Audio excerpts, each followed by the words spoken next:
কাৰণ আজি প্ৰথমতে এটাই প্ৰশ্ন যে আমাৰ হেমন্ত বিশ্ব শৰ্মা চৰকাৰখন দুৰ্বল নেকি মানে হেমন্ত বিশ্ব শৰ্মা চৰকাৰখনে কোনো ধৰণৰ অসমীয়া মানুহক সুৰক্ষিত কতো বেলেগ জেগাত প্ৰদান কৰিব নোৱাৰে নেকি আৰু যদি নোৱাৰে তেতিয়াহ'লে ভাই এখন চৰকাৰে গাদ্দিৰ পৰা গুচি যাওক কিয় কাৰণে গাদ্দিৰ পৰা গুচি যাওক বুলি কৈছো কাৰণ আজি মেঘালয়ত বাৰে বাৰে আমি দেখা পাওঁ যে মেঘালয়ত আমাৰ অসমৰ মানুহক মাৰিব আমাৰ অসমৰ গাড়ী ভাঙি দিব হিয়তৰ যোৱাকালি দেখিলো কিবা ছাত্ৰ সংগঠনে কিবা আন্দোলন কৰিছে আমাৰ ক'বলগীয়া একো নাই যি কৰে কৰি যাওক সিহঁতে কিন্তু সিহঁতে কি কৰিলে বাছি বাছি আমাৰ অসমৰ গাড়ীবিলাক ভাঙিছে তাতে আমাৰ অসমৰ মানুহে আগত পাবলগীয়া হৈছে মানে কি অসমৰ গাড়ী ভাঙি দিলে মানে সিহঁতক একো কৰিব নোৱাৰে অসমৰ মানুহক মাৰি দিলে কোনো একো কৰিব নোৱাৰে মানে সিহঁতে এইটো ধাৰণা লৈ লৈছে সেইকাৰণে মই ক'ব বিচাৰিছো যে হেমন্ত বিশ্ব শৰ্মা চৰকাৰক যদি অসমৰ জনতাক যদি সুৰক্ষিত দিব নোৱাৰে আপোনালোকে গাদ্দি এৰি দিয়ক আৰু যদি সুৰক্ষা দিবলৈ পাৰে তেতিয়াহ'লে এইবাৰ মেঘালয়ক বুজাই দিয়ক যে বাৰে বাৰে অসমৰ ৰাইজক মাৰি থাকিলে অসমৰ গাড়ী ভাঙি দিলে অসমক ৰঙা চকু দেখুৱালে আমিও জানো কেনেকৈ সিহঁতক শিক্ষা দিব লাগে এইটো অসম চৰকাৰে শিকাই দিয়ক অকল এইখন চৰকাৰে মিয়াৰ ওপৰত অত্যাচাৰ কৰি দেখুৱালে নহবতো মিয়াৰ ওপৰত ৰঙা চকু দেখুৱালে নহবতো দম আছে যদি যিসকলে আমাৰ অসমীয়া মানুহক অসমীয়া গাড়ী ভাঙি দিয়ে অসমক যেতিয়া ৰঙা চকু দেখায় সেইসকলক বুজাই দিবলৈ দম ৰাখিব লাগিব এইখন চৰকাৰে কাৰণ এইখন বীৰ লাচিত বৰফুকনৰ দেশ হয় এইখন বাঘ হাজৰিকাৰ দেশ হয় এইখন মূলা গাভৰুৰ দেশ হয় ইয়াতে যোনে ৰঙা চকু দেখাব তাৰ চকু ওলাই আনিব পৰা আমাৰ কেপাচিটি আছে বুলি এই চৰকাৰে দেখুৱাই দিব লাগিব চৰকাৰে শিকাই দিব লাগিব বাৰে বাৰে আমাক কেতিয়াবা অৰুণাচলে ধমকি দিব তাকো কিবা সীমাক লৈ কেনে কেতিয়াবা মেঘালয়তো ক'বই নালাগে আমাৰ মানুহক কিবা মুৰ্গী নিচিনা মাৰি দিয়ে সিহঁতে সেইটো কথা হ'ল নেকি আমি বাঘৰ নিচিনা আছো যদি বাঘৰ দৰে জীয়াব লাগিব আমি সেইকাৰণে মোৰ অসমৰ জনতাক এটা অনুৰোধ আছে যে আমি এটা বস্তু শিকিব লাগিব যে আমিও একতা হ'ব জানিব লাগিব আমাৰো এজন মানুহে যেতিয়ালৈ আমাক মেঘালয় সেই ছাত্ৰ সংগঠনে হওক বা মেঘালয় গভৰ্ণমেণ্টে হওক যেতিয়ালৈ আমাক সমান নোখোজে আমাৰ কোনো এজন মানুহে তাতে যাব দৰকাৰ নাই কোনো ঘূৰিবলৈ যাব নালাগে কোনো গাড়ী যাবলৈ দৰকাৰ নাই আমাৰ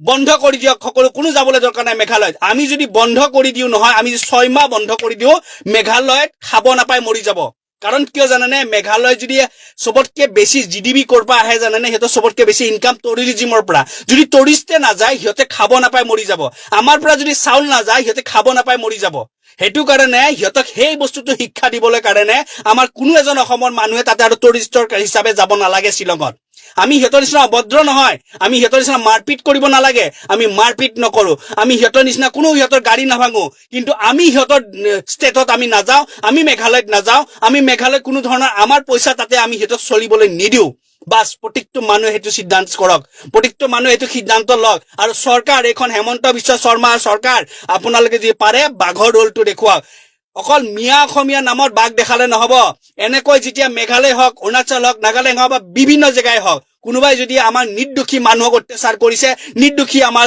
বাহনবিলাক যদি ভাঙিছে বা আমাক যদি কোনোবা ৰঙা চকু দেখুৱাইছে হিয়তক বুজাই দিয়ক যে এখন বীৰ লাচিত বৰফুকনৰ দেশ হয় ৰঙা চকু দেখাবা আৰু চকু ওলাই আনিব পৰা কেপাচিটি আছে ভদ্ৰতা আমাৰ আছে আমি কেতিয়া আগে ভাগে কাজিয়া নকৰো আমি তোমালোকৰ নিচিনা উৎপাত নকৰো কিন্তু আমাৰ মানুহলৈ যদি উৎপাত কৰা তোমালোক আঁঠু কৰাই দিবলৈ কাৰণে আমাৰ এইখিনি কেপাচিটি আছে বুলি অসম গভৰ্ণমেণ্টে সেইখিনি এইবাৰ অন্তত এই মেঘালয় গভৰ্ণমেণ্টক দেখুৱালে আমি সকলোৱে শ্ৰদ্ধা জনাম এখন চৰকাৰক জয় অসম হেল্ল' আপোনালোক ভালে আছে চাগে এই কাজিৰঙাৰ যোনটো সমস্যা এই কাজিৰঙাৰ সমস্যাটো লৈ পেলাই মই দিয়া ভিডিঅ'বোৰৰ তলত ৰাইজে কমেণ্ট দি আছে সংগঠনবোৰে কিয় মাত মতা নাই হয়তো তেখেতসকল বানপানীৰ কামত বিজি আছে কাৰণে হয়তো মাত মতা নাই হয়তো চাগে এপ্ৰপ্ৰিয়েট সময় অহা নাই মাতিবৰ কাৰণে সেই কাৰণে মাতা নাই মই আছুৱে মাতিছেনে নাই মই নাজানো কিন্তু আছুৰ ফালৰ পৰা এটা ষ্ট্ৰং বিবৃতি আমি এতিয়ালৈকে হয়তো চাগে পোৱা নাই মানে আৰু প্ৰটেষ্টো হোৱা নাই সাধাৰণতে কিবা এটা প্ৰব্লেম হ'লে অসমত আছুক ফাৰ্ষ্ট প্ৰায়ৰিটি দিয়া আছে চবে আছুৰ ফালে চাই আছুৰ পৰা আমি এতিয়ালৈকে যি ধৰণে প্ৰটেষ্ট হ'ব লাগিছিল নাই হোৱা কালি আমি অসম জাতীয়তাবাদী যুৱ ছাত্ৰ পৰিষদ নেকি অসম জাতীয়তাবাদী যুৱ ছাত্ৰ পৰিষদৰ কমেণ্টখিনি দেখিলোঁ দ্বিতীয়তে লাচিত সেনাৰ ফালৰ পৰাও আমি এতিয়ালৈকে বিশেষ ষ্ট্ৰংলি অপ'জ কৰা কোনো কথা আমি দেখা নাই ছাত্ৰ সংগঠনবোৰ বাকী আহোম সংগঠনবোৰ যিখিনি আছিলে তেওঁলোকেও এতিয়ালৈকে ষ্ট্ৰংলি মতা দেখা নাই হয়তো তেওঁলোক সকলো শিৱসাগৰত বিজি আছে চাগে শিৱসাগৰৰ ঘটনাটো হৈ গ'ল সেই ঘটনাটোক আমি ঘূৰাই আনিব নোৱাৰোঁ, ভৱিষ্যতে কেনেকৈ নহ'ব পাৰে তাৰ ওপৰত আমি ডিছকাছ কৰা উচিত। আৰু সেই মানুহখিনিক এতিয়া আমি কেনেকৈ ৰিকভাৰী কৰিব পাৰে, মানুহখিনিক কেনেকৈ সংস্থাপন দিব পৰা যায় তাৰ ওপৰত চিন্তা কৰা উচিত। আৰু কৰিও আছে ৰাইজে, নকৰা নহয়। কিন্তু এই সমস্যাটোৰ ওপৰত স্পষ্টভাৱে জাতীয় সংগঠনবোৰৰ মতামত কি সেইটো অতি জৰুৰী। বিভিন্ন ধৰণৰ পিপুল ফৰ এনিমেল, নেচাৰ্ছ বেকন, বিশেষকৈ পিপুল ফৰ এনিমেল বহুত ষ্ট্ৰং, নেচাৰ্ছ বেকন বহুত ষ্ট্ৰং পুৰণা NGO, এই নন গভৰ্ণমেণ্টেল অৰ্গেনাইজেশ্যনবোৰৰ পৰাও আমি একো মতামত পোৱা নাই। কিয় পোৱা নাই আমি নাজানো। মেনকা গান্ধীৰ ফালৰ পৰাও আমি পোৱা নাই। আগতে কিবা এটা ঘটনা হ'লে মেনকা গান্ধীয়ে আগতীয়াকৈ মাতে। আৰু মেনকা গান্ধী বাৰু বাহিৰত থাকে, দিল্লীত থাকে। অন্ততঃ আছুৰ পৰা আমি এতিয়ালৈকে এটা অন্ততঃ আন্দোলন এটা আশা কৰোঁ। আছুৱে অন্ততঃ মাতিব বুলি অসমৰ ৰাইজে আশা কৰে। কি কাৰণত মাতা নাই আমি নাজানো। কিবা ভিতৰুৱা কেলকুলেশ্যনে আছে নেকি আমি নাজানো। সন্দেহ কৰিছে ৰাইজে, মই সন্দেহ কৰা নাই, ৰাইজে সন্দেহ কৰিছে। কমেণ্টবোৰ দিছে, মোৰ ভিডিঅ'বোৰৰ তলত কমেণ্টবোৰ দিছে ৰাইজে। এতিয়া নামাতি আৰু কেতিয়া মাতিব? এইবোৰ মুহূৰ্তত নামাতি আৰু কেতিয়া মাতিব? গতিকে ৰাইজে কি ভাবে, ৰাইজৰ ফালৰ পৰা প্ৰতিজন লোকে প্ৰতিবাদ কৰা উচিত, গণতান্ত্ৰিক প্ৰতিবাদ কৰা উচিত, প্ৰবল এটা জনসংগ্ৰাম গঢ়ি তোলা উচিত। নহ'লে দেখ দেখকে কাজিৰঙা আমাৰ সন্মুখৰ পৰাই ধ্বংস আমি নিজে চাই থাকিব লাগিব জীৱিত কালত। আমি জীৱিত কালতে কাজিৰঙাৰ ধ্বংস আমি চাই থাকিব লাগিব। আৰু এইটো কেতিয়াও হ'বলৈ দিব নোৱাৰি। PIL কৰা উচিত। যিসকল অধিবক্তা আছে তেওঁলোকে সুপ্ৰিম কোৰ্টত কেছ খেলা উচিত। নহ'লে কিন্তু গভীৰ অন্ধকাৰলৈ গৈ আছে কাজিৰঙা অভয়াৰণ্যখন। আছুৱে কিয় মাতা নাই এতিয়ালৈকে, এই জাতীয় সংগঠনবোৰে কিয় মাতা নাই সন্দেহজনক। কালি সেই সংগঠনটো অসম জাতীয়তাবাদী যুৱ পৰিষদ নেকি, মই বাৰে বাৰে বেনাৰখন চাইছোঁ, যদি মোৰ ভুল হোৱা নাই, অসম জাতীয়তাবাদী যুৱ পৰিষদ, তেওঁলোকে সপক্ষে মাতিছে। কিন্তু মই আচৰিত হৈছোঁ, এতিয়ালৈকে কোনেও এটা বৈজ্ঞানিক এক্সপ্লেনেশ্যন দিব পৰা নাই। প্ৰথম আন্দোলনটো ফাঁকি আছিলে, তাতে তেওঁলোকে কৈছিলে তেওঁলোকৰ জেওৰা তেওঁলোকে বান্ধিব নোৱাৰে, প্ৰমাণ হৈ গ'ল চব কৰিব পাৰে, ঘৰ বনাব পাৰে। হেভি কমাৰ্চিয়েল এক্টিভিটিজ তাত কৰিব নোৱাৰে, অলৰেডি ছ'চিয়েল মিডিয়াত আহিছে। এতিয়া আমি ৰৈ আছোঁ জাতীয় সংগঠনবোৰলৈ তেওঁলোকে কি কয়। আৰু যদি কাজিৰঙা 1 কিলোমিটাৰ ব্যাসাৰ্ধলৈ যদি ইক' চেঞ্চুৰী এৰিয়া গুচি যায়, তেতিয়াহ'লে উঠি অহা প্ৰজন্ম অসমত থাকি আৰু লাভ নাই। অসমখনত চাবলৈ একোৱেই নাথাকিব। কাজিৰঙাখন লৈয়ে আমি ফুটনি কৰি আছিলোঁ, আমি গৰ্ব কৰিছিলোঁ যে আমাৰ ইয়াত এনেকুৱা এখন অভয়াৰণ্য আছে। আৰু সঁচাকৈ হয়ো, কাজিৰঙাখন হয়ো। ধন্যবাদ ৰাইজ। প্ৰিয় বন্ধু বান্ধৱীসকল, বিজেপি দলৰ দুজনমান মুখপাত্ৰৰ লিখনিৰ পৰা আমি এইটো অনুভৱ কৰিলোঁ যে কাজিৰঙাৰ প্ৰসংগটোক লৈ তাৰ স্থানীয় ৰাইজক বিজেপিয়েই উচতাই দিছে যে ইয়াৰ যদি ইক' চেঞ্চিটিভ জ'ন যদি 10 কিলোমিটাৰ থাকে পৰিসৰটো, তেতিয়াহ'লে তেখেতলোকক উচ্ছেদ কৰা হ'ব পাৰে বুলি এনেকুৱা এক ভয় তেওঁলোকক মিছা কথা তেওঁলোকৰ মনত সোমোৱাই দিয়া হৈছে, যাৰ বাবে তেওঁলোকে আচলতে এই প্ৰতিবাদ কৰিবলৈ ওলাই আহিছে। এতিয়া কথা হ'ল, আজি কিমান বছৰৰ পৰা কাজিৰঙাৰ ইক' চেঞ্চিটিভ জ'ন 1 কিলোমিটাৰৰ পৰা 10 কিলোমিটাৰ হৈ আছে, সেই কথাটো কোনে ভালকৈ জানে? তাৰ স্থানীয় ৰাইজে জানে নে আমাৰ অসমবাসী ৰাইজে আমি ভালকৈ জানিছিলোঁ? এই কথাটো মুখ্যমন্ত্ৰীয়ে ক'লতহে আমি গম পালোঁ। কিন্তু মুখ্যমন্ত্ৰীয়ে কোনটো সময়ত এই কথাটো ক'লে আপুনি ভাবকচোন। যিটো সময়ত 3খন জিলাৰ ইমান লাখ লাখ জনতা বানাক্ৰান্ত হৈ আছে, তেওঁলোকৰ ঘৰ দুৱাৰ সকলো উটি গ'ল, সেই সময়খিনিত এই ৰাজ্য চৰকাৰখন, মুখ্যমন্ত্ৰীজন এই ৰাজ্যক মানে এই যিসকল লোক তেওঁলোক আচলতে পীড়িত হ'ল, বানত সৰ্বশ্ৰান্ত হ'ল, তেওঁলোকক উদ্ধাৰ কাৰ্যত বেছি তেখেত জড়িত হৈ থাকিব লাগিছিল নে তেখেতে কাজিৰঙাৰ এই বিষয়টোক লৈ তেখেতে টানি আনিব লাগিছিল ইয়াতে আমাৰ কিছুমান সন্দেহ আমাৰ ৰখি যায় যে দুয়োখন জিলাৰ হাজবেণ্ড এণ্ড ৱাইফ দুজন উপায়ুক্ত তেওঁলোক দুজনে 10-12 ঘণ্টাৰ আগতে এই কথাখিনি জানিছিল যে নাগালেণ্ডৰ পৰা এনেকা পানী আহিব কিন্তু জানাৰ পিছতো ৰাইজক কিয় তেওঁলোকে সজাগ নকৰিলে নাম্বাৰ 1 নাম্বাৰ 2 যেতিয়া ৰাইজ বানত বিধ্বস্ত হৈ গ'ল তেতিয়াও আমাৰ এই ৰাজ্য চৰকাৰখনে খৰখেদাকৈ যেনেকৈ উদ্ধাৰ কাৰ্যত নামিব লাগিছিল সেই খৰখেদা আমি দেখা নাপালোঁ বা আৰ্মিক কিয় নমালে কাৰণ য'ত 100 জনলৈকে ব্যক্তিৰ মৃত্যু হৈছে বা আগলৈও আমি ডেড বডি ওলাই থকাই আমি দেখি আছোঁ তেনেস্থলত কিহৰ কাৰণে জৰুৰীকালীন এক অৱস্থাৰ মানে সৃষ্টি কৰা নহ'ল সেই কথাটো আমি জানিব বিচাৰোঁ অসমৰ সমগ্ৰ ৰাইজে যদি সেই সময়ত যদি উদ্ধাৰ কাৰ্যত নানামিলেহেঁতেন বা ৰাইজক সহায় নকৰিলেহেঁতেন তেতিয়াহ'লে অসমৰ ৰাজ্য চৰকাৰখনে এইটো 7 দিনলৈকে নিশ্চুপ হৈ আছিলে সেয়া মুখ্যমন্ত্ৰীয়ে নিজেই কৈছে গতিকে ইয়াত এক গভীৰময় ষড়যন্ত্ৰ দেখা পাইছোঁ আৰু তাৰপিছতো আমি দেখিছোঁ যে এই চৰকাৰখনে ৰাইজক বান সাহায্য দিয়াৰ নামত বহুত ধৰণৰ এওঁলোকে বেমেজালিৰ সৃষ্টি কৰি আছে সাহায্য দিয়াৰ নামত এওঁলোকে নিজৰ দলটোৰ প্ৰতীকী চিহ্ন ব্যৱহাৰ কৰিছে এখন বেড কভাৰকে কাটি দুটুকুৰা কৰিছে এখন টুচক যে মানে এটা মানুহৰ দৰে 5.5 ফুট 5 ফুট হ'ব লাগে কিন্তু তেওঁলোকে 4 ফুট মানে 4.5 ফুট এনেকুৱা ধৰণৰ টুচক দিয়া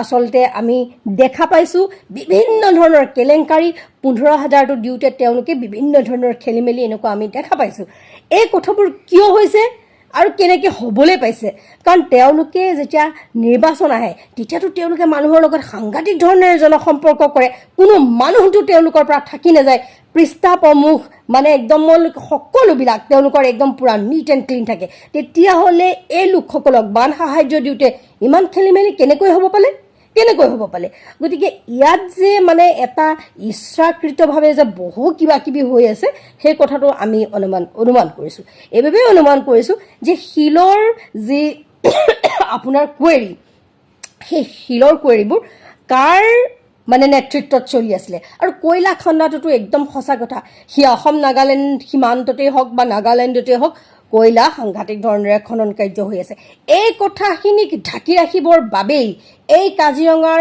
চুগুফাটো এৰি দিয়া হৈছে নেকি সেই কথাটো আমি চাব লাগিব আৰু আমি সবক সুৰক্ষা দিব লাগিব আমি কাজিৰঙাকো সুৰক্ষা দিব লাগিব আমি শিৱসাগৰ আমি চৰাইদেউ আমি যোৰহাটৰ লোকসকলৰ কথাও আমি চিন্তা কৰিব লাগিব কিন্তু আমি এই গোটেই বস্তুবোৰ কিন্তু আমি ইয়াত এটা ডাঙৰ ৰহস্য আমি দেখা পাইছোঁ কাৰণ চাওক এজন সিম্পল যদি চিধা মুখ্যমন্ত্ৰী হ'লহেঁতেন তেতিয়াহ'লে আমাৰ ইমান চিন্তা কৰিবলগীয়া কথা নাছিল কিন্তু এই মুখ্যমন্ত্ৰীজন ইমানেই বেছি মানে কি বুলি ক'ম অসমীয়া দেখাৰ কথা আছে ন সাত ঘাটৰ খয়াকণি বুলি কয় ন এওঁ মানে ইমান বেছি চালাক চতুৰ এওঁ মানে ইমান বেছি কথা ৰাতিপুৱা এটা আবেলি এটা গধূলি এটা কৈ দিয়ে কোনটো সঁচা কোনটো মিছা কোনটো তেওঁ কি কৰিব তেওঁ কোৱাটো তাৰ বিপৰীতটো কৰিব এনেকুৱা ধৰণৰ এজন ব্যক্তি যিজন ব্যক্তিৰ তেখেতৰ স্বভাৱটোক আমি ইমাজিন কৰিব নোৱাৰোঁ আৰু নোৱাৰাৰ বাবেই আমিও আচলতে সাংঘাতিক ধৰণে ইমান ইছ্যু আছে কিন্তু আমিও মানে বিভ্ৰান্ত হৈ যাবলৈ বাধ্য হৈছোঁ যে এই মুখ্যমন্ত্ৰীজনে জনসাধাৰণৰ জীৱনক লৈ কিয় খেলা খেলিছে শিৱসাগৰ যোৰহাট চৰাইদেউৰ লোকসকলৰ জীৱনৰ তেওঁলোকে থান থিত লগোৱাৰ পিছত তেওঁলোকে কিছু কথা ভাবিব লাগিছিল কিন্তু সেইখিনি নকৰোঁতেই তেওঁলোকে কি কৰিছে কাজিৰঙাৰ জীৱ জন্তুসকলক লৈ তেওঁলোকে খেলিমেলি কৰিছে কাজিৰঙাৰ লোকসকলক মই এটা আহ্বান জনাইছোঁ আপোনালোকে যদি কাজিৰঙাত থাকি আপোনালোকৰ ইমান অসুবিধা পাইছে আপোনালোকে আমাৰ জেগাবিলাকলৈ গুচি আহক আমাৰ মাটি বাৰীবোৰ দি দিম আৰু আমি আপোনালোকৰ জেগাত যাম আমাৰ একো প্ৰব্লেম নাই যে এই জীৱ জন্তুৰ স্বাৰ্থত আমি চাংঘৰ একোখনত সাধাৰণ বাঁহৰ ঘৰ একোখনত থাকিবলৈও আমাৰ আচলতে অলপো আপত্তি নাই আমি জীৱ জন্তু ভাল পাওঁ আমি জীৱ জন্তুৰ বাবে আমি নিজৰ জীৱন দিবলৈকো আমি ৰাজি আছোঁ আপোনালোকৰ কি ইমান ওজৰ আপত্তি আমি বুজি নাপাওঁ আপোনালোকে এটা কথা বুজক যে ইয়াৰ যদি পৰিসৰ 10 কিলোমিটাৰো হয় আপোনালোকক কোনো কেতিয়াও উচ্ছেদ নকৰে আপোনালোকক কোনে ভুল কথা শিকাইছে ভুল কথা বুজাইছে সেয়া আমি বুজি পাবলৈ বাকী নাই এয়া যে চৰকাৰী পক্ষৰে কাম গতিকে আপোনালোকে এটা কথা চিন্তা কৰক যে কাজিৰঙাৰ বাবেহে আজি আপোনালোকে তাত পৰ্যটন ক্ষেত্ৰ গঢ় লৈ উঠিছে আৰু সেই পৰ্যটন ক্ষেত্ৰৰ জৰিয়তে আপোনালোকে সাংঘাতিক ধৰণেৰে আপোনালোকে কিবা নহয় কিবা এটা কৰি সকলোৱে চলি থাকিব পাৰিছে। কিন্তু এবাৰ যেতিয়া এই সকলো বস্তুবোৰ পুঁজিপতিৰ হাতলৈ গুচি যাব, তাৰ পিছত কিন্তু আপোনালোকে এই যে আপোনালোকে দেখিছে নহয় ডাঙৰ ডাঙৰ কোম্পানীবিলাকত, এই টিভি চেনেলবিলাকত সাধাৰণ কৰ্মচাৰীবিলাকে যিবোৰ 3rd গ্ৰেড 4th গ্ৰেডৰ কৰ্মচাৰী আছে, তেওঁলোকে মাত্ৰ 12,000, 8,000, 10,000, 14,000 এনেকুৱা মানে দৰমহাত তেওঁলোকে নিজৰ জীৱন নিৰ্বাহ কৰি আছে। এতিয়া যদি আপুনি ব্যক্তিগতভাৱে কিবা এটা ব্যৱসায় কৰি আপুনি চলি খাই আছে, তাৰ আপুনি ন্যূনতম আপোনাৰ লিমিট নাই, আপুনি কিবা এটা আপুনি 1 মাহত 1 লাখলৈকৈও আপুনি ইনকাম কৰিব পাৰে। কিন্তু যেতিয়া আপুনি এনেকুৱা ডাঙৰ ডাঙৰ বৃহৎ পুঁজিপতিৰ আণ্ডাৰত আপুনি সোমাই যাব, আপোনাৰ কিন্তু ইনকামৰ পথ লিমিট হৈ যাব। আৰু এই কথাবোৰ যদি আপোনালোকে বুজি নাপায়, তেতিয়াহ'লে আচলতে আপোনালোকক কি ক'ম, আৰু বুজি নাপায় কাৰণে আচলতে আপোনালোকক ব্যৱহাৰ কৰিবলৈ সফল হৈছে। গতিকে সকলো ৰাইজক মনৰ এই কথাকেইটা মই ক'লোঁ যে চৰকাৰখনে মানুহক কেনেকৈ ধৰণেৰে ইউজ কৰিছে, আপোনালোকে সকলোৱে এবাৰ চিন্তা কৰিব। ধন্যবাদ। মই এটা কথা বুজিব পৰা নাই, মেঘালয়ত অসমৰ যিবোৰ গাড়ী ভাঙি থকা হৈছে, বাছি বিচাৰি কেৱল অসমৰ গাড়ীকেইখনক তেওঁলোকে টাৰ্গেট কৰা বুলি মই বিভিন্ন নিউজৰ পৰা জানিব পাৰিলোঁ। কিন্তু মূল বিষয়টো কি? মই জানিব পৰা অনুসৰি সাঁচি ষ্টুডেণ্ট ইউনিয়নে প্ৰতিবাদ কৰিছে আৰু মেঘালয় চৰকাৰৰ বিৰুদ্ধে প্ৰতিবাদ কৰিছে। সেই প্ৰতিবাদত তেওঁলোকৰ যিসমূহ দাবী আছে, সেই দাবীসমূহ মেঘালয় চৰকাৰৰ ওপৰত আছে। তেওঁলোকে যি কৰে, মেঘালয়ৰ গাড়ী ভঙা বা কিবা কৰা, তেওঁলোকৰ নিজৰ ৰাজধানী নিজৰ ঠাইত তেওঁলোকে যি কৰে কৰক, ক'ব লগা নাই। কিন্তু তেওঁলোকে অসমৰ গাড়ীসমূহ বাছি বাছি টাৰ্গেট কৰা বুলি মই জানিব পাৰি খুব আচৰিত হ'লোঁ। কাৰণ মেঘালয়ৰ গাড়ী কি গুৱাহাটীত নাহে নেকি? আমাৰ অসমৰ বিভিন্ন আশে পাশে অঞ্চলসমূহত মেঘালয়ৰ গাড়ী নুঘূৰে নেকি? নিশ্চয় ঘূৰে। কিন্তু আমাৰ মানুহেতো তেওঁলোকৰ গাড়ীবোৰক তেনেকুৱা অত্যাচাৰ কৰা আমি আজিলৈ দেখা নাই। কিন্তু আমাৰ অসমৰ গাড়ীবোৰ মেঘালয়ৰ সেই মানুহসকলে কি কাৰণত বাছি বাছি অত্যাচাৰ কৰিছে মানুহৰ ওপৰত, গাড়ী ভাঙিছে, শিল দলিয়াইছে, গ্লাছ ভাঙিছে, বিভিন্ন অত্যাচাৰ দেখিবলৈ পাইছোঁ। আচলতে মূল কথাখিনি মই জানিব পৰা নাই, নে কি প্ৰকৃত সত্যটো আচলতে মই জানিব পৰা নাই। আপোনালোকে কমেণ্ট ছেকশ্যনত কমেণ্ট কৰিবচোন, মূল ইছ্যুটো কি হ'ব পাৰে আৰু এই ইছ্যুটোৰ বিৰুদ্ধে আচলতে আমাৰ অসমৰ মানুহৰ ওপৰত যিটো অত্যাচাৰ চলিছে, আমাৰ অসম চৰকাৰে এই ক্ষেত্ৰত কিবা পদক্ষেপ ল'বনে? মই ভাবোঁ মেঘালয় চৰকাৰৰ লগত আমাৰ অসম চৰকাৰে কথা পাতক, এই বিষয়ে কি হৈছে কি হোৱা নাই, তাৰপিছত নিশ্চয় কিবা এটা সমাধান ওলাব। কিন্তু মই আমাৰ গুৱাহাটী বা অসমৰ বিভিন্ন যিসকলে মানে অকণমান উদণ্ড হৈ আছে, তেওঁলোকক ক'ব বিচাৰিছোঁ, আপোনালোকে মেঘালয়ৰ মানুহে কৰাৰ দৰে আপোনালোকে একো দুৰ্ব্যৱহাৰ নকৰিব, একো বেয়া কাম নকৰিব। তেওঁলোকে গাড়ী ভাঙিছে, নিশ্চয় কিবা এটা ব্যৱস্থা কৰিব অসম চৰকাৰে দেখি আছে যিহেতুকে। গতিকে আপোনালোকে নিজাকৈ তেওঁলোকে কৰা কৰ্মৰ লগত আপোনালোকেও যেন হাত মিলাই সেই একেখিনি ভুলকে আপোনালোকে নকৰে, মই এইটোৱে ৰিকুৱেষ্ট কৰিছোঁ আপোনালোকৰ ওচৰত। আৰু প্ৰকৃত ঘটনাটো আপোনালোকে কমেণ্ট কৰকচোন কি হৈছে। অসমৰ ইতিহাসৰ আটাইতকৈ দুৰ্বল আৰু স্বাৰ্থপৰ মুখ্যমন্ত্ৰীগৰাকী যে হিমন্ত বিশ্ব শৰ্মা ডাঙৰীয়া হয়, সেই কথা তেওঁ বাৰে বাৰে প্ৰমাণিত কৰিছে।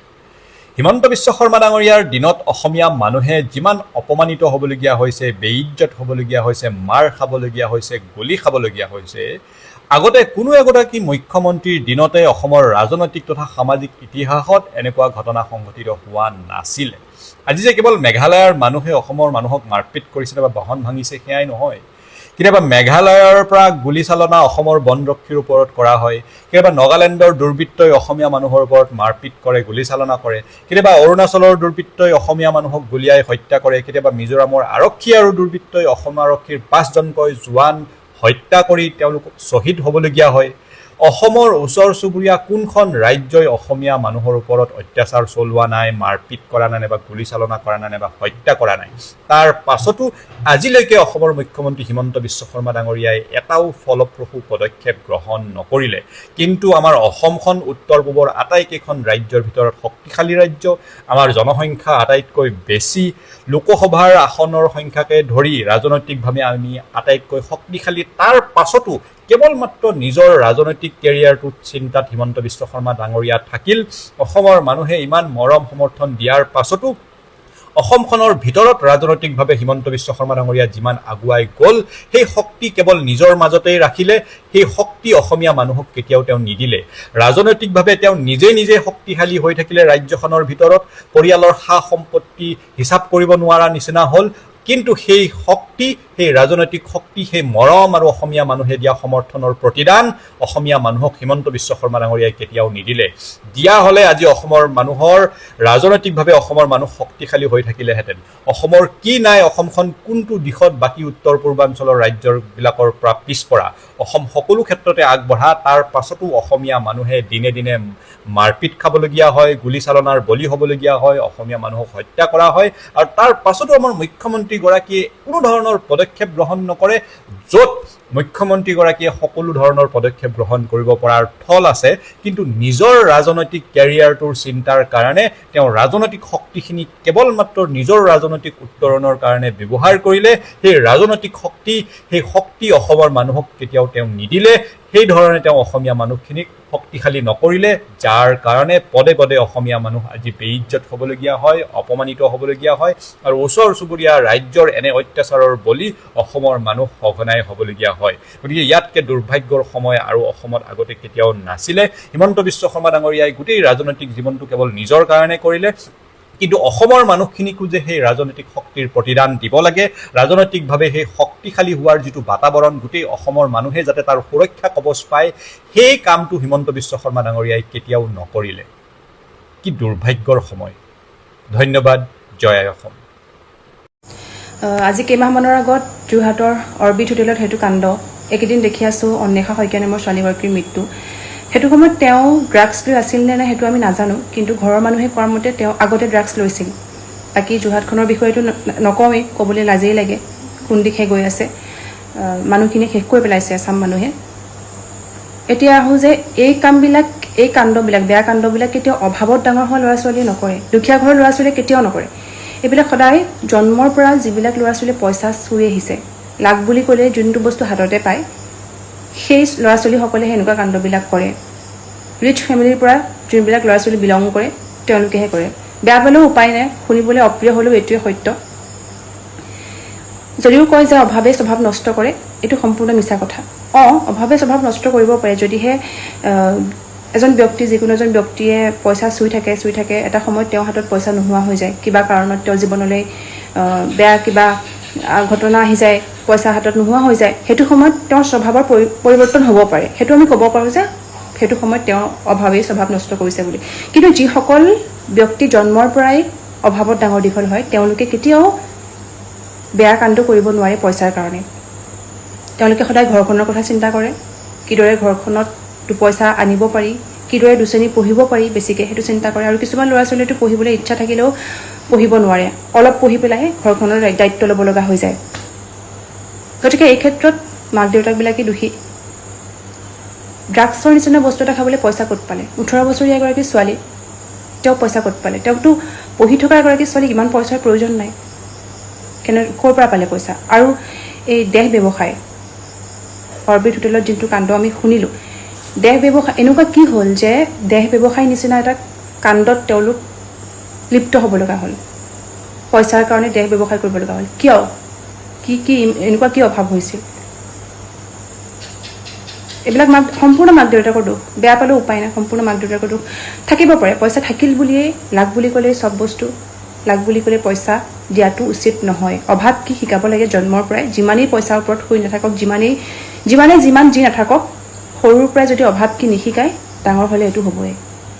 চবৰ কথা মই কোৱা নাই, যিসকলে এই কাণ্ডবিলাক কৰি আছে তেওঁলোকৰ কথা কৈছোঁ। তেওঁলোকক ঘৰখনে এইটো শিকাব লাগে যে অভাৱ কি, তেতিয়া এইবিলাক কাণ্ড নহয়।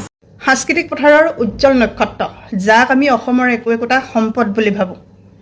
কাজিৰঙাখন যেনেকৈ আমাৰ অসমৰে একোটা সম্পদ, ঠিক তেনেকৈ তেখেতলোককো আমাৰ অসমৰে একোটা আমি সম্পদ বুলিয়ে অনুভৱ কৰোঁ। গতিকে তেখেতলোকৰ দৰে আন এটা সম্পদ ধ্বংস হ'বলৈ ওলাইছে বা আমাৰ হাতৰ পৰা হেৰাই যাবলৈ ওলাইছে। এই সময়ত সাংস্কৃতিক জগতখনৰ সেই উজ্জ্বল নক্ষত্ৰসমূহে কিন্তু মাত মতাটো দৰকাৰ আছে, কাৰণ তেখেতলোকৰো দায়িত্ব আছে। কিন্তু আজি ওলাই অহা নাই। কি কাৰণে ওলাই অহা নাই? কাৰণ তেখেতলোকো একোজন বেপাৰীয়ে হয়। ক'ৰবাত জানোচা মঞ্চ হেৰাব, ক'ৰবাত জানোচা বঁটা হেৰাব, সেই ভয়তে আজি বহুজন মনে মনে আছে। নিৰ্দিষ্ট দুজনমান ব্যক্তিৰ বাদে ওলাই কিন্তু এজনো অহা নাই। এটা কাৰণেই অহা নাই, ক'ৰবাত কেনেবাকৈ তেখেতলোকে মঞ্চ হেৰুৱাবলগীয়া হ'ব পাৰে বা তেখেতলোকৰ বঁটাও হেৰুৱাবলগীয়া হ'ব পাৰে। ওলাই আহক, আপোনালোকৰো দায়িত্ব আছে, অনুৰোধ জনাইছোঁ। অসমে এতিয়া চাৰিওফালৰ পৰা চুবুৰীয়া ৰাজ্যসমূহৰ কেতিয়াবা যদি গুলি খাব লগা হৈছে অৰুণাচলৰ পৰা, আকৌ নাগালেণ্ডৰ পৰা অহা জলপ্ৰলয়ে অসমীয়া মানুহক একেবাৰে তছনছ কৰি শেষ কৰি পেলাইছে। আৰু যোৱাকালিৰ দিনটোত মেঘালয়ত অসমীয়া মানুহে লপাথপা খাব লগা হৈছে, মাৰ খাব লগা হৈছে। আৰু আমি দেখিছোঁ যে অসমৰ মুখ্যমন্ত্ৰী ডাঙৰীয়া, যিগৰাকী ডাঙৰীয়াই মুখ্যমন্ত্ৰী ডাঙৰীয়াই ডাবল ইঞ্জিন চৰকাৰ বুলি কয়, ডাবল ইঞ্জিন চৰকাৰ তেওঁ এগৰাকী মুখ্যমন্ত্ৰী, নেডাৰ তেওঁ এগৰাকী শক্তিশালী নেতা। আৰু প্ৰতিটো ক্ষেত্ৰতে আমি দেখোঁ যে মুখ্যমন্ত্ৰীগৰাকীয়ে কেবিনেট ডিচিশ্যন এটাও বিভিন্ন ধৰণে ভাগে ভাগে তেওঁ প্ৰতিটো মুহূৰ্ততে প্ৰচাৰ কৰে। নিশাও তেওঁ ফেচবুক লাইভ আহি তেওঁ মনৰ কথাবিলাক কয়। কিন্তু আমি দেখিছোঁ যে এনেকৈ যেতিয়া নাগালেণ্ডৰ পৰা, অৰুণাচলৰ পৰা, মেঘালয়ৰ পৰা অসমীয়া মানুহে যেতিয়া লাঞ্ছনা গঞ্চনা লপাথপা খাব লগা হৈছে, মৃত্যু মুখত পৰিব লগা হৈছে, এনে সময়ত কিন্তু এই শক্তিশালী নেতাগৰাকী, আমাৰ মুখ্যমন্ত্ৰীগৰাকী কিন্তু তেওঁ মূৰ পুলুকা মাৰিছে, টোপাই বুৰ মাৰে প্ৰতিটো ক্ষেত্ৰতে। আমি মুখ্যমন্ত্ৰী ডাঙৰীয়াৰ পৰা এটা শক্তিশালী স্থিতি বিচাৰোঁ। এনেবিলাক ক্ষেত্ৰত আমি মুখ্যমন্ত্ৰী ডাঙৰীয়াৰ পৰা এটা শক্তিশালীভাৱে তেওঁ ষ্টেণ্ড লোৱাটো বিচাৰোঁ। কিন্তু মুখ্যমন্ত্ৰী ডাঙৰীয়াই বাৰে বাৰে প্ৰতিটো ক্ষেত্ৰতে কিন্তু মূৰ পুলুকা মৰা আমি দেখিবলৈ পাইছোঁ। আমি মুখ্যমন্ত্ৰী ডাঙৰীয়াৰ পৰা মুখ্যমন্ত্ৰী ডাঙৰীয়াৰ এনে স্থিতিত আচলতে অসহায় অনুভৱ কৰোঁ। গতিকে মুখ্যমন্ত্ৰী ডাঙৰীয়াক এই মেঘালয়ৰ যিটো বিষয়, মেঘালয়ত যে অসমৰ মানুহে মাৰ খাব লগা হৈছে, অসমৰ গাড়ী ভাঙি চুৰমাৰ কৰি দিছে, এইটো বিষয়ক লৈ অন্তত মাজনিশা হওক, পুৱতি নিশা হওক, ভৰ দুপৰীয়া হওক, ফেচবুক লাইভত আহি মুখ্যমন্ত্ৰী ডাঙৰীয়াৰ স্থিতি স্পষ্ট ৰূপত প্ৰকাশ কৰি অসমৰ ৰাইজক আশ্বস্ত কৰিব লাগে। প্ৰয়োজনত তেজ দিম আৰু প্ৰয়োজনত আমৰণ অন্নখনত বহিম, তথাপিও কাজিৰঙাৰ এই 10 কিলোমিটাৰ যি ইক' চেঞ্চিটিভ জোন, এই ইক' চেঞ্চিটিভ জোনটো 1 কিলোমিটাৰ ভিতৰলৈ সংৰক্ষণ কৰাটো নিবিচাৰোঁ আৰু কোনো কাৰণতে আমি সহ্য নকৰোঁ। মাননীয় মুখ্যমন্ত্ৰী হিমন্ত বিশ্ব শৰ্মা ডাঙৰীয়া, আপোনাৰ যি লোলুপ ডিষ্ট্ৰিক্ট কাজিৰঙাৰ সেই বন্যপ্ৰাণী আৰু তাৰ যি প্ৰাকৃতিক সম্পদ, সেই সম্পদৰ ওপৰত পৰিছে, এই কথাটো আমি স্পষ্টভাৱে আজি ধৰি ল'বলৈ বাধ্য হৈছোঁ। কিহৰ তাগিদাত আপুনি 10 কিলোমিটাৰ যি আমাৰ এনিমেল কৰিডৰ আছে, জীৱ জন্তু সুৰক্ষাৰ কাৰণে আপুনি যি ব্যৱস্থা বিগত সময়ত বছৰ বছৰ ধৰি হৈ আছিলে, তাক আপুনি ওফৰাই 1 কিলোমিটাৰ ভিতৰত আনিবৰ কাৰণে চেষ্টা কৰিছে। ই আপোনাৰ এক হঠকাৰী সিদ্ধান্ত। এই সিদ্ধান্তক কিন্তু আমি কোনো কাৰণতে মানি ল'ব নোৱাৰোঁ। এটা কথা স্পষ্ট কৰি দিব বিচাৰিছোঁ, কাজিৰঙাৰ এটাও বন্যপ্ৰাণীৰ সুৰক্ষাৰ দায়িত্ব কিন্তু আপুনিয়ে ল'ব লাগিব। আপুনি ভাবিছে নেকি 1 কিলোমিটাৰ ভিতৰত যেতিয়া গোটেই ব্যৱস্থাটো সংকোচন কৰি আনিব, তাৰপিছত সেই বন্যপ্ৰাণীসকল থাকিব ক'ত? তাৰমানে আপোনাৰ বা বিভিন্ন স্থানৰ পৰা অহা আপোনাৰ এইসকল উদ্যোগপতিসকলক ডাঙৰ ডাঙৰ পঞ্চতাৰকা হোটেল বনাবৰ কাৰণে আপুনি সুবিধা কৰি দিব লাগে। তাৰ কাৰণে আপুনি এই ইক' চেঞ্চিটিভ জোনটো আপুনি তাক হ্ৰাস কৰি আনিছে, নহ'লেতো আপুনি তাত দিব নোৱাৰিব। এইবিলাক কথা আপুনি হেলিপেড বনাব লাগে, বিভিন্ন ধৰণৰ আপোনাৰ উপযোগী হোৱাকৈ কিবা কাম কৰিব লাগে। সেইটো কাৰণে আচলতে আপুনি এইটো জীৱ জন্তুৰ প্ৰতি কোনো ধৰণৰ আপোনাৰ সহমৰ্মিতা নথকাকৈ আচলতে এনেকুৱা ধৰণৰ এটা হঠকাৰী সিদ্ধান্ত আপুনি ল'বলৈ আগবাঢ়ি গৈছে। ধিক্কাৰ জনাইছোঁ আপোনাৰ সেই মানসিকতাক। প্ৰতিটো কথা আপোনাৰ মতেই হ'ব। অসমখন কি আপোনাৰ মতে? আপোনাক মুখ্যমন্ত্ৰী বনাই দিলে বুলি প্ৰত্যেকটো কথা আপোনাৰ মতেই হ'ব? কথা হ'ল এইটো। আমিও মৰি গৈছোঁ, অসমৰ ৰাইজ মৰি গৈছে। কাৰো কোনো ধৰণৰ মত ল'ব নালাগে। আপোনালোকে জাতীয় দল সংগঠনৰ মত ল'ব নালাগে। কেৱল আপোনালোকে যিটো ভাবিব সেইটোৱে হ'ব। আপোনালোকৰ য'ত প্ৰফিট হ'ব সেইটোৱে আপোনালোকে কৰিবলৈ আগবাঢ়ি যাব। এইবিলাক আৰু নচলিব। যিটো সময়ত উজনি বানপানীত মানুহ ককবকাই আছে, এইসকলক উপযুক্তভাৱে ৰিলিফ আজি তাৰিখলৈকে নাপালে, আপোনালোকৰ 15,000 টকাটো সকলোৱে পাবলৈ সক্ষম নহ'ল। ইয়াৰ মাজতে আপুনি কাজিৰঙা ইক' চেঞ্চিটিভ জোনটো 10 কিলোমিটাৰৰ পৰা হ্ৰাস কৰি 1 কিলোমিটাৰ কৰিব বিচাৰিছে। বন্যপ্ৰাণী সুৰক্ষা আইন ক'ত গ'ল? আপুনি কেনেকৈ সাহস কৰিলে কাজিৰঙা ৰাষ্ট্ৰীয় উদ্যান যি এশিঙীয়া গড়ৰ কাৰণে সমগ্ৰ পৃথিৱী বিখ্যাত, সেই গড়কেইটাক আপুনি কি মাৰি পেলোৱাৰ প্লেনিং কৰিছে নেকি? তাত থকা হাতীকেইটাক কি আপুনি মাৰি পেলোৱাৰ প্লেনিং কৰিছে নে বেছি দিয়া অনন্ত আম্বানীক বেছি দিয়াৰ প্লেনিং কৰিছে? আপুনি খোলাখুলিয়ে কওক যে আমাৰ বন্যপ্ৰাণী আমাক কোনো ধৰণৰ প্ৰফিট কৰা নাই, গতিকে আমি এই বন্যপ্ৰাণী বেছি দিব লাগে।